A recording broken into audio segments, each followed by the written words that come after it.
Halo Pointers, berikut kita akan membahas Negara Kesatuan Republik Indonesia atau Republik Indonesia Serikat. Perdebatan mengenai bentuk negara yang cocok untuk Indonesia masih menarik untuk didiskusikan. Sejarah mencatat Indonesia pernah memakai dua bentuk negara, yakni Negara Kesatuan dan Negara Serikat. Negara Kesatuan adalah bentuk negara yang merdeka dan berdaulat di mana seluruh negara dikuasai hanya oleh satu pemerintah pusat saja. Pemerintah pusat juga berwenang mengatur seluruh daerah.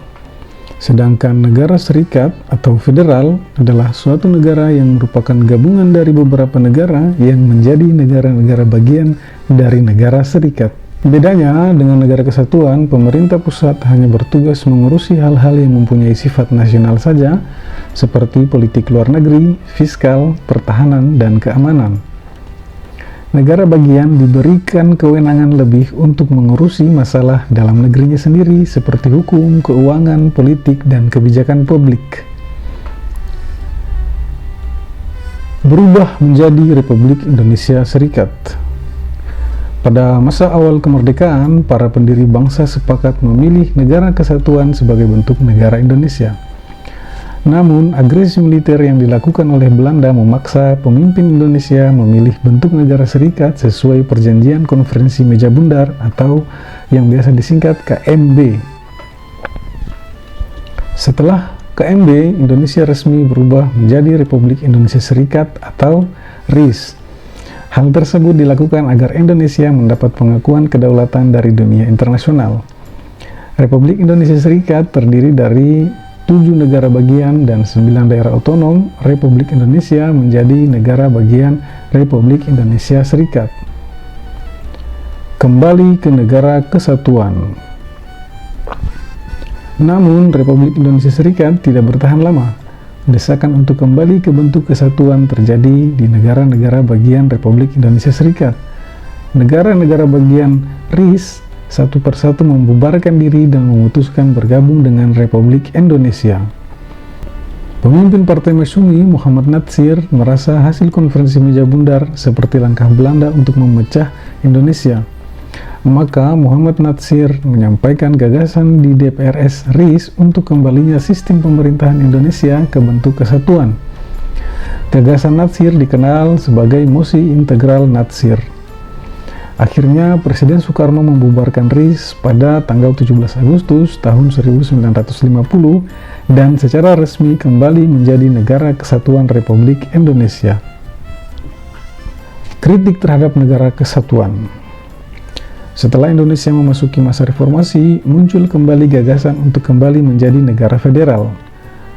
Romo Y.B. Mangunwijaya dalam bukunya Menuju Republik Indonesia Serikat mengungkapkan, pada tahun 2045, Indonesia secara mental siap menjadi negara federal. 100 tahun setelah kemerdekaan, Indonesia seharusnya sudah mendewasakan diri sebagai negara. Romo Mangun menganggap bahwa dominasi sentralistik oleh kekuasaan negara dan elit penguasa sudah tidak lagi relevan. Sentralisasi seperti di Serbia Raya akan berpotensi melahirkan gerakan separatis ala Yugoslavia yang justru akan membahayakan negara itu sendiri.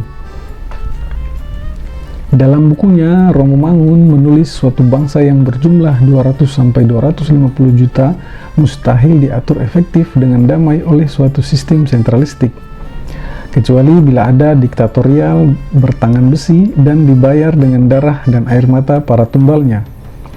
Menurut Romo Mangun, Bhinneka Tunggal Ika merupakan definisi paling tepat dari negara federal, karena perbedaan dan keragaman yang ada di Indonesia mesti menjadi negara federal yang mampu mengakomodasi berbagai kebudayaan yang terpancar di wilayahnya.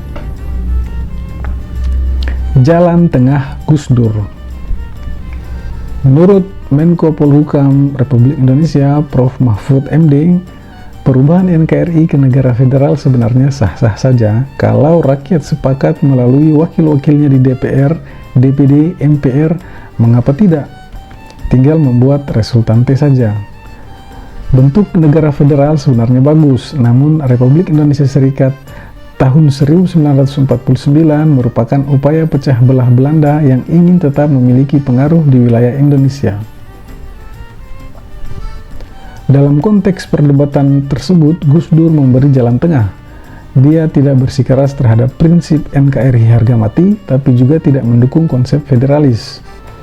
Bagi Gus Dur, negara kesatuan punya tujuan baik untuk menjaga keutuhan negara, sedangkan konsep federal bagus karena lebih demokratis.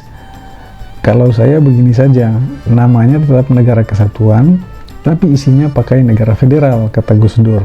Gitu aja kok repot.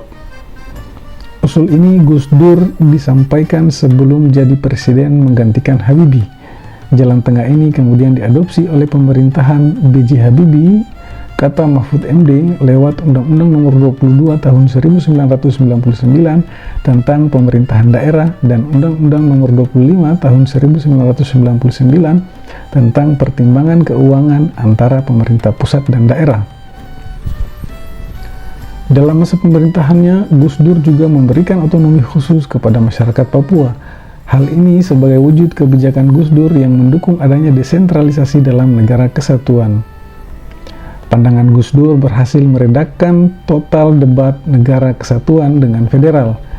Gus Dur menjadi pencetus bagaimana negara kesatuan bisa menyerap unsur-unsur federalistik. Menurut Prof. Mahfud MD, meski peraturan tentang pemerintah daerah berubah-ubah, pemerintah daerah tetap menganut negara kesatuan tetapi isinya meniru negara federal. Dalam undang-undang tersebut, pemerintah pusat hanya diberi kewenangan menangani urusan-urusan yang biasa dimiliki negara federal, yaitu keuangan, hubungan luar negeri, hankam, dan peradilan, kemudian ditambah dengan urusan agama. Meski sekarang sudah berlaku Undang-Undang Nomor 23 Tahun 2014, 6 poin itu masih bertahan. Oke, pointers.